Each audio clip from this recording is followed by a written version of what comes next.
И до последно, и Димо, докато беше, ние си говорихме, ние не осъзнахме реално какво сме направили. Разбираш ли?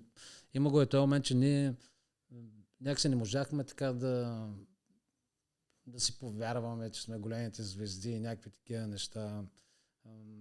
Аз след като Димо почина, всъщност видях за какво става въпрос. Дори аз самия. Когато хората, защото аз и много съм благодарен, че до ден днешен идват нашите концерти, навсякъде е пълно, пеят ни песните, което наистина съм много благодарен на тези хора, че не забравят въобще и Димо какво не е оставил и като поезия, и като музика, защото неговите текстове наистина са много, много специфични, такива, нали, разбираш ме какво имам предвид. И посланието въобще, които сме давали. И за мен всъщност това е по-важното. Да дойде човек и да ми каже благодаря ви, преди 5 години на това парче ми се случи това нещо, заради вас бях изпаднал в депресия, но заради вас, благодарение на вашата музика, това нещо ми оправи. И такова, всякакви неща са ми случили, което